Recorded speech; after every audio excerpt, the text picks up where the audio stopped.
Hello, you wonderful people, and welcome to another episode of Not Too Comic Book.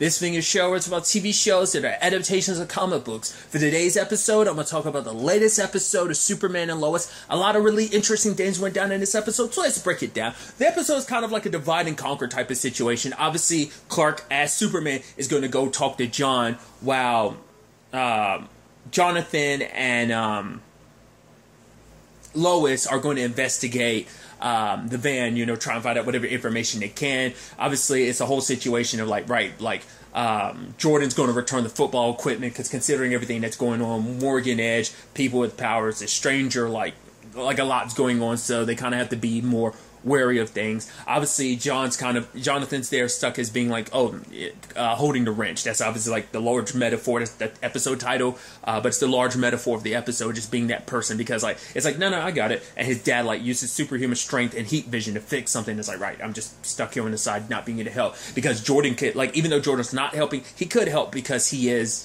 got superpowers. But me, I'm just the normal one in the family. So I think, because my thought has always been that Jonathan will eventually develop abilities. It's something I didn't think about last episode until someone pointed it out. Oh yeah, if you notice, Jonathan wasn't affected by the red last episode, but Jordan was. So it's kind of hinting Jonathan may not ever have abilities. Maybe it's just because they haven't developed in him enough, but maybe it's just there must be no Kryptonian DNA flowing through him right now, if that's the case. Or maybe it's inactive, and because of that, I don't know, because my thought had always been that Jonathan's eventually going to develop abilities. I think it will be more interesting if he doesn't, just because it will create an interesting parallel dynamic in the family of Clark and Jordan having powers, and Jonathan and Lois not. So that can be an interesting thing. That could also lead to a complicated thing where it's obviously Jordan gets closer to Clark, and Jonathan ends up getting closer to Lois. It could end up turning into that dynamic. Maybe it could have been maybe prior to that the relationships were kind of inverse, where maybe Jonathan was closer to Clark and Jordan was closer to Lois. Who knows? We haven't really gotten to the in-depths of all the dynamics of what their family dynamic has been over the years. So that's just something to kind of think about in the grand scheme of things. But obviously Clark goes and talks to John about okay, so you're from a parallel world and everything. So it's right, I've led the charge, and it's why do you kind of but that's not me. This is a different world. He's yeah, but you got these people full. He's no, I would never hurt them. He's yeah, but. So, could we end up finding out, because I was curious what Superman's course was. It did seem last episode, it did seem he was a hero, and then he turned sideways. And it seems that is the case. And that's what actually bothers Clark. Because Clark even said, oh yeah, this isn't the first time I've had to, fight an evil version of myself. I was thinking for a second, I was what is she referencing? It's all right, well, it could be a Bizarro situation in this particular continuity, but I was well, let's not forget he did have to fight someone who became him in Elseworlds. So there's that angle too. I was right, there was another Superman. So I was right, that's what my mind immediately went to, but not unless they could be referencing something else. I was thinking Elseworlds because I'm trying to think did him and Home Dude actually fight at all during Elseworlds? It's been a while since I saw Elseworlds, so I'm not remembering correctly. Do correct me in the comments down below. But it is a thing of right, you're finding out there's a version of you in a different world who's everything like you, looks like you except for the black suit, but it's he did the superhero thing and then just one day snapped and started killing other people, killing a whole bunch of people. It's the fact is, even though you want to believe in yourself, no, there's no way I could ever go to that. It's still got to mess with you. He doesn't dive into it this episode, but it's got to mess with you a little bit, because it's what went down in this world to make me shift from being a hero to a villain, to being the world's greatest threat? Especially because he's had those conversations of, I need to be on top of everything. I can never lose control of my emotions, because every time I'm using my powers, it's being tested. Once again, I don't know, maybe his upbringing is a little different, because we didn't really go into that Kal-El's history on Earth. He might not have had the Kents, and they play a fundamental part in him becoming who he is. But there's also that nature versus nurture thing. I talk about the Red Sun storyline, that even despite his circumstances, I'm sure everything, different adaptations kind of swerve that story probably a little different, because I'm only slightly versed in that story. Just basing it on Kara's story, because obviously they did a modification of it with making it the Red Daughter storyline, but it's that version of Kara wasn't 100% bad. She was just kind of misled down the wrong path, in particular by Lex. So it's a situation where it's even like the Red Sun storyline, just based on that, makes it seem like no, like who he was at his core was a good person. The circumstances of his upbringing might be different, but he wasn't like a bad guy necessarily. So it makes you wonder, like I said, what went sideways in this particular world.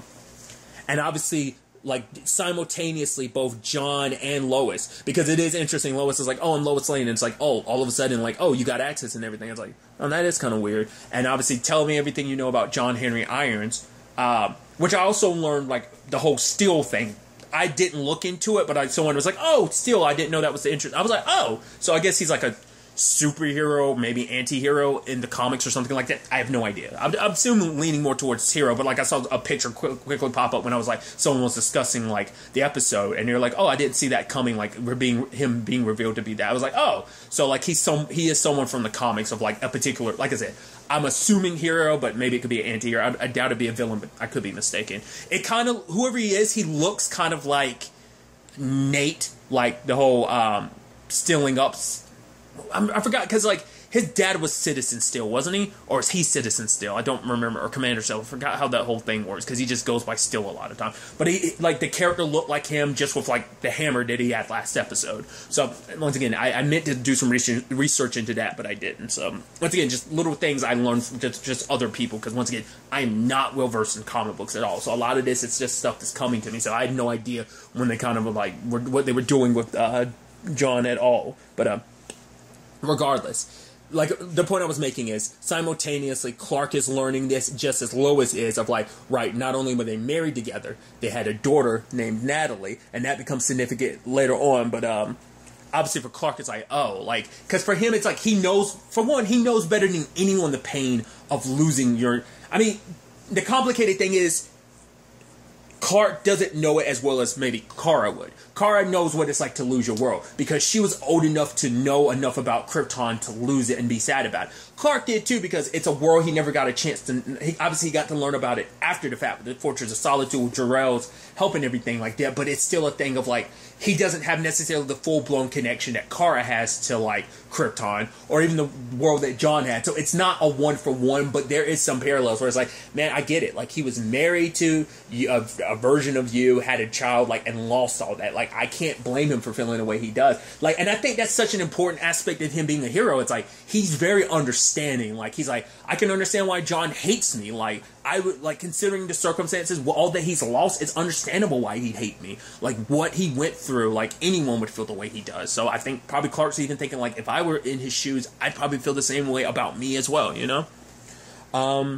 Because I think he already knows, like, people naturally have that fear of him because of his powers. Once again, there's a conversation of trust, but it's still that thing of, like, he knows that fear exists somewhere in people, you know? So I think that's such an... that's at least, like, what I'm kind of thinking about it. So obviously Sam goes in to try and talk to him, but obviously it's like, you know, it's like, oh, help us, you know, save the world and everything like that. But he was like, oh, you know what the irony is? That, like, you know, it's like, you died a hero, you know, fighting against all this, and you know what? He's the one that murdered you. So it's like, yeah, you're up here trying to say, like, oh, he's a good person, that he'd never go rogue and stuff like that. Ironically enough, he's the one that murdered you in my world, along with a lot of people, including your daughter. So that's an interesting situation. Obviously, like, there's also the whole situation, because, like, initially Sam is like, all right, I'm gonna get Trask to come in here and torture him, and like, which Clark was kind of like, no, but Sam was kind of like, he brought that up to John, but it's like, no, I knew you in my world, you wouldn't torture someone. It's like, once again, people may look the same, but they're not exactly the same. It's kind of ironic. It's like, you're saying, like, you're holding him to the standard of the person that you knew in your world, which, like, that doesn't necessarily 100% track, but it's also like, bro, and it also, but I mean, in his mind, it's like, you're the person that you are, and that's why he still has the perspective he does on Kal-El, because it's like, oh, like, Superman in my world, I know he's going to end up like this. We're already tiptoeing to this world ending up exactly like mine.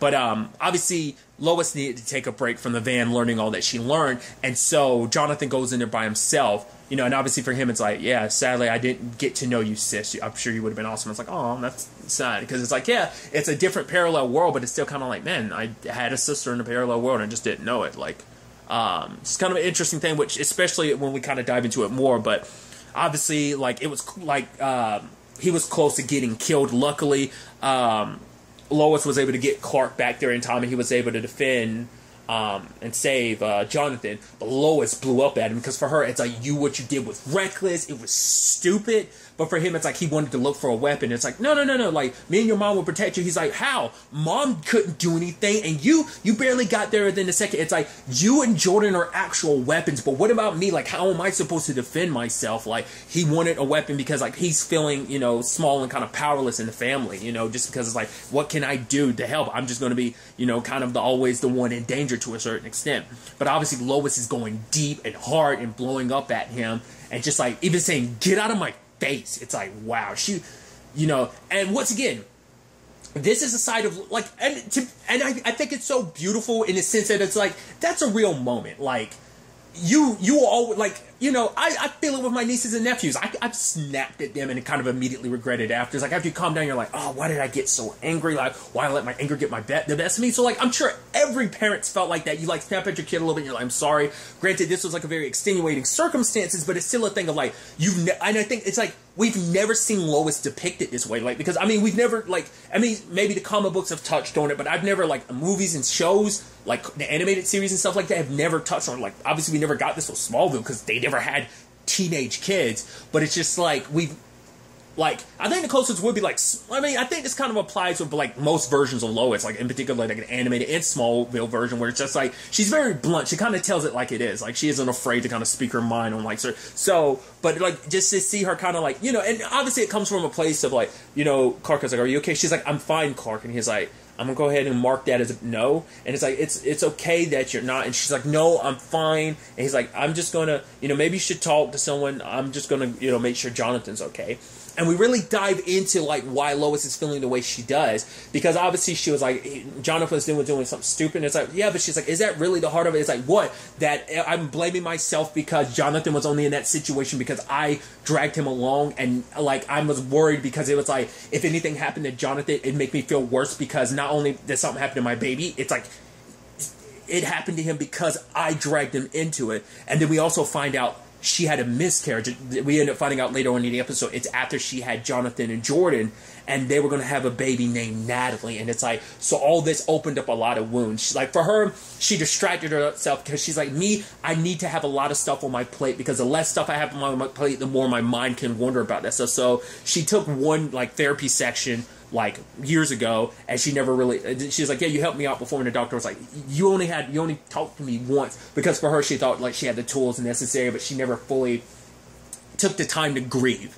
And that's why this lashing out happened, because for her, like, she blamed herself. It's like, my baby, Natalie died because of me, but it's like, no, like, because she's like, maybe heavy lifting, maybe I was stressing, working too much. It's like, no, like, miscarriages can just happen just because that's just it's a genetic thing sometimes. And it's like, she's trying to explain to Lois, it's like, it's not your fault what happened to your baby. You might want to try and blame yourself, but it's like, no, it's not. Like, you weren't the cause of, you're not why that happened. Like, it happened to you, And I thought that's such a, like, once again, it's like, of course, like, this situation, especially because it's like, you see, like, this is, like, the name Natalie is like, oh my god, like, I had a daughter named Natalie, and in another world she grew up, and like, oh my god, look at the amazing kid she was. But also to know that she's going in that world now, she's going in this world too. It's just like, it's going to, like, hit you as a, like, a 1-2 combo, And I thought that was such a, like,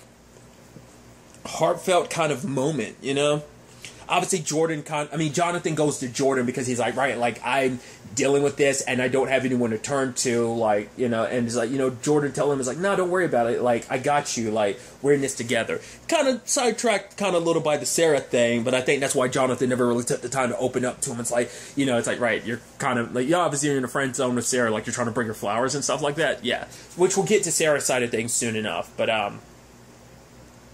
thought it was, interesting when it's revealed, like, oh, Trask's like, nah, I'm gonna get some information out of him, and the dude that was transporting Rossetti turned out to be a superpowered person. I was like, that's fascinating. I was like, oh, how did that happen?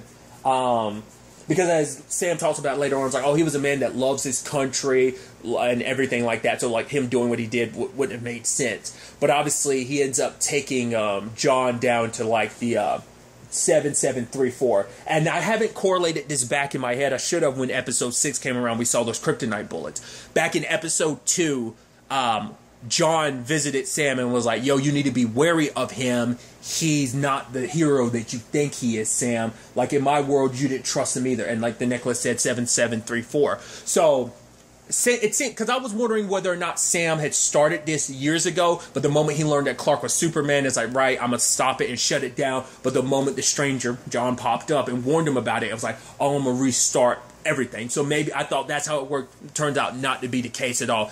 It turns out Sam's kind of been working on it secretly. I think maybe he just decided to ramp up production, like keep every project like going 2 times speed just because of the warning and everything. So obviously it's like, right, that's where it's like, yeah, he's down that level. You might not want to go down there, Superman. You're literally the one person who shouldn't, because there's a whole bunch of kryptonite weapons. Man, he started listing off stuff. You're like, Jesus, Sam, you went overboard with this. You made sure you were locked and loaded with some kryptonite-based weapons. Because at first I was wondering why the dude was wearing the mask and everything. I was like, you're a human, like, that won't affect you, right? Because I was thinking, like, because it's so fascinating, because, like, just comparing it to Smallville, I was like, the quote-unquote meteor freaks, it's like kryptonite never had a negative effect against them. It gave them their powers. Once again, that's probably its own continuity, so I'm sure that doesn't apply to all Superman stuff. But I was like, huh, so how is it that, I was like, oh, kryptonite is actually ends up hurting them, because like when that dude absorbs it, it's like it turns into a regular, like, oh, like brawling match, which I think is kind of interesting. Like, not saying like, but it's interesting showcasing like, oh yeah, Superman actually knows how to fight too, because like he was kind of dodging punches, like even though he doesn't have his powers, it's like he still knows. I guess it's like, even though you've got your super strength, like you need the foundation of knowing how to fight to kind of balance it out. But or maybe it's just like he's been in a situation where he's lost his powers in this continuity that he's like, oh, I've always got to be prepared, so I need to learn how to like scrap when the time comes. So it kind of comes to a duking out match. Obviously, the other dude comes out on top, but John has like a spear that stabs him. He's like, yeah, 7734. Out of all the weapons here, this spear is kind of my favorite. But before he could deal the final blow, like Lois shows up with Sam and everyone else, and she talks him down, because for her, she's like, I get it. Like the pain of like, you know, blaming yourself for what you lost. It's like, I get that. But the fact of the matter is, you're not at fault, but nor is he for what happened in your world. You know, so, and it's like, if you do this, if you kill someone innocent, you kill a hero, what does that make you? And he becomes the monster he's trying so hard to fight against. You know, because like everyone that Clark killed were good people. They were heroes in their own right. So if I kill this world's hero, like, what does that make me? He hasn't done anything bad yet. So like, who am I to punish him for that? So he, obviously, I was wondering whether Lois was going to drop that information, but it's like, yeah, I can't necessarily trust him with the information of knowing Clark is Superman, because if he does, then that could turn into an issue later on. So obviously later on, Jonathan's like, yeah, like, oh, mom's letting letting him go. It's like, oh, like her judgment's not really in the best place. She's like, you're right. I 100% deserved it. And she opens up to Jonathan, like, what happened, losing Natalie, and she's like, I'm so sorry, I shouldn't have yelled at you like that. It's just, I was so scared about something would happen to you. It's just like, I love you so much, like, I hope you can forgive me. He's like, no, I completely understand, Mom. And then for her, it's like, I get it. She's like, I get what it's like being the person who owes the rich, the person who doesn't have any superpowers and stuff like that. Don't think that you're alone in this. Like, we're the extraordinary people in this family, surrounded by like superpowered people. So don't forget that we're a team. We're in this together. So like I said, I think that brings an interesting dynamic to their relationship, where it's like, right, where Jonathan kind of realizes, right, I don't have to be alone in this. Like, Mom's there. I think that's also why he wanted to go with his mom, because it's like, right, Jordan and Clark have the whole like superpower thing, but me and Mom, we're the normies over here. So that was quite fascinating. But obviously it's like, oh, so you're just kind of going to let me go? It's like, yeah, for what's coming, we need you to giving you Van back, let you have free reign, because, you know, this is kind of a sign of trust. He's like, I let you live, doesn't mean I'm going to fight alongside you. He said, yeah, but you know where to find me if you need me. And just kind of says Miss Lane and takes off, you know. So obviously, I thought that was kind of interesting too. When at the end, it's like, oh, erase Captain Luthor's thing and just set up a profile of John Henry Irons. I thought that was kind of a neat thing, because it's like, right, I guess you can almost make the argument it's like him reclaiming himself because like he's been under that Captain Luther identity so long, and it's like, especially when he's thinking of memories of Lois and Natalie, like it's like I think along this way for vengeance and stuff like that, he kind of lost himself a little along the way. We got a little peek into it because like, Clark was like, "How did you get to this Earth?" And we see like the other Superman attacking him, and I don't know whether he was trying to travel into the sun or like some wormhole or something, but like. That version of Clark was looking ahead like, what's that? And they were driving into it. Whatever happened to that Clark, whether he's still stuck in that world or he got flung to another world, we don't know. It could always end up circling back in some shape or form, you know? What's also interesting in the episode is a conversation between Clark and Sam, where Sam's like, "Oh, you're doing good?" He's like, "Yeah, that kryptonite, it was pretty powerful." He's like, "Yeah, synthetic kryptonite and everything." He's like, "Yeah, just so you know," and like Sam was making some excuse, and he was like, "Sam, just do me a favor and just don't stand there and just lie to my face." He's like, "Okay, yes, I had to, you know, the fact is, I always hope for the best, but prepare for the worst, and that includes you, Clark." So, like, all that was locked and loaded and ready, just in case Clark ever went sideways. What was interesting, though, was this whole conversation where, like, aspect about it where John kept being like, "Oh, the Kryptonians." I was like, these aren't Kryptonians. These are regular people with superpowers. That's why I couldn't understand. And then, like, Clark's like, "Yeah, Lois kind of has a theory that maybe these are Kryptonian consciousness put in people's bodies." Because Derek Powell said he was someone else. And so I was like, oh, so I was like, so is that what the yellow kryptonite actually is? Could it be that when Krypton exploded, like all those Kryptonian subconsciouses were like embedded in some of that kryptonite? So every time they're like fusing this with people, these normal humans, their consciousness is being eroded by a Kryptonian. So like that's not the real Leslie, that's like some Kryptonian that's in Leslie's body type of thing, which is interesting. Once again, why some bodies are more fit than others, because Leslie seems to be the only one who suffers without ramifications, because even Rossetti was like, he was shaking like crazy, so it's like, okay. So I guess, because I was wondering, I was like, because that in itself kind of explains why kryptonite would work, but that's still kind of, I guess like their physiology changes, like the yellow kryptonite not only maybe implants a Kryptonian's consciousness, but it also changed their physiology to match that of a Kryptonian, and obviously some people deny that, but maybe Leslie, so like meaning kryptonite can probably work on Leslie too, or maybe it's just because Rossetti was like a failed experiment, maybe because Leslie's a perfect one, like it's a perfect blend that it doesn't work, or maybe because she is a perfect blend, it definitely will work. Don't know how that 100% works, but I thought that was so fascinating. So they've kind of set up that interesting angle to it, which I was like, oh, like if them all potentially being Kryptonians and actually being like subconscious of other Kryptonians like putting their bodies on it, that's a really interesting angle if they end up going down, if that ends up being the route, because it is the thing of like, because that's the thing I'm not getting in, like why is Morgan building an army like that? I would assume it's like the evil billionaire thing of like, oh, I'm gonna build an army and I'm gonna sell it, I'm gonna make it like a private army that I'm gonna sell to the world. Like, it doesn't seem like it's a Lex Luthor, because even Lex would kind of like have his justification for it. Like Morgan doing this just seems like a world domination thing.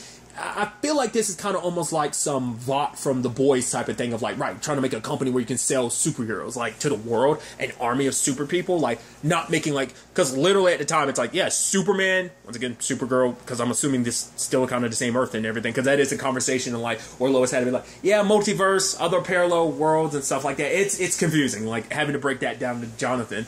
So like they're the only two beings like themselves on this planet. Well, at least they were until things have kind of, you know, shifted up recently. So just I'm interested to kind of see where things kind of go down in that route. Another angle to this episode is the whole situation with Sarah. Obviously, like there's this whole thing about like joining like theater and stuff like that, which her mom and dad were all about. It's like, oh, he's like, I'm gonna get the guitar, you can sing and everything. She's like, I don't know about it, but then he brings out the guitar and everything for her. Because she was planning to sign up, and she talked to Jordan, which we learned that, oh, Jordan played the piano, but eventually he had to stop because his anxiety kind of got too bad for him to do it. And obviously, you know, on some level, you know, Sarah can understand that because, like, she doesn't like singing in front of people and stuff like that. You know, it's kind of a bit of stage fright. But it's like, yeah, if you really kind of want it, kind of go for it, which her dad kind of says that as well, you know. And I love that line, what was like, basically, fear is a kind of temporary pain, whereas regret, and then like the look on his face, he doesn't finish it, but it was kind of like, right, that kind of lasts forever. So, as someone who seems like he has a lot of regrets, he doesn't want like his daughter to kind of have him as many. So, So for him, he's preparing her and everything, and obviously she's going to, like, you know, perform and everything, but her dad doesn't show up because he ends up learning from Leslie, because it's like, because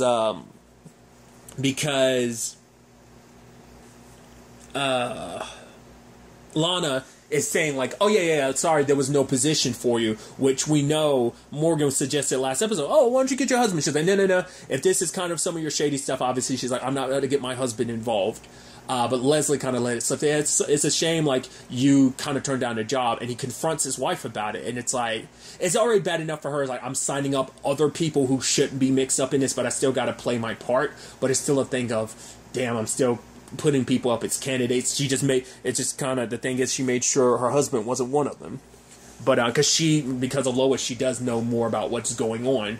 And so, obviously, she lies and says, like, oh, yeah, like, he said you weren't right for the leadership role, yada, yada, yada.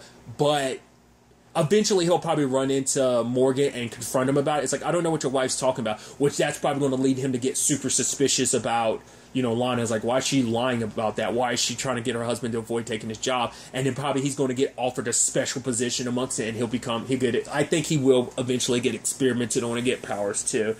Yeah, that's going to be a complicated thing, especially considering, like, Lana's kind of in a better place with Kyle. Sarah definitely isn't. So if it turns out, like, he gets possessed, it has a different personality in him, it might be a thing of him being a better father, but he won't be him anymore. Sadly, that could be a whole thing too. It reminds me of was it Sydney?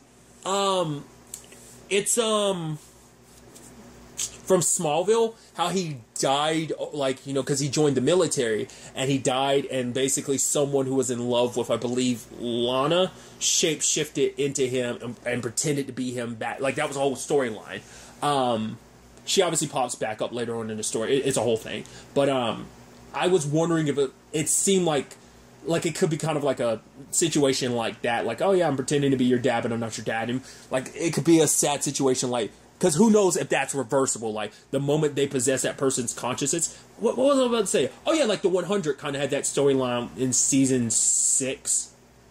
Like, kind of have spoilers for season 6 of the 100 if you've never seen it. But, like, something of that nature. Like, once the Kryptonian is taken over, is there ever a way, you know, even without the body breaking down, is there a way to, like, recover the previous consciousness? Or is it gone forever? That type of conversation has to be had. So I just get the feeling like that's potentially where things going to go, especially because Lana had to be cruel and say, like, yeah, you just weren't good enough for the position and stuff, you know, but it's like, obviously she's doing everything she can, because if she brings it up about Morgan, it's like, well, for one, she doesn't know who's listening. Two, like, Kyle's not going to believe it, because it's like, oh, you let Lois poison your mind, yada, yada, yada. It could potentially turn into that, so she's doing her best to protect him in more ways than one.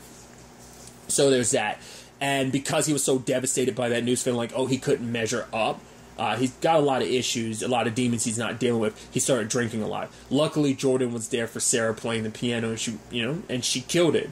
And obviously, she comes home and sees her dad drink. He's like, "No, I'm sorry. I just got some bad news. I just got drinking. Then I found out I missed your thing." But it's like, I promise. She's like, just if you're gonna do your thing, just do your thing. Just stop promising me stuff. Like, I can't take any more of getting my hopes up again, and just for you to, you know, break your promises and break my heart all over again when you don't live up to those, you know. So complicated development on that front. But Alana overhears the whole conversation between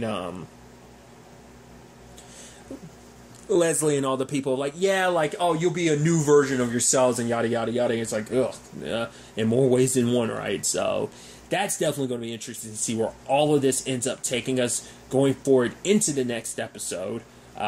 This kind of unlikely partnership, kind of, you know, between Lois, Superman, / Clark, and John, what that'll look like.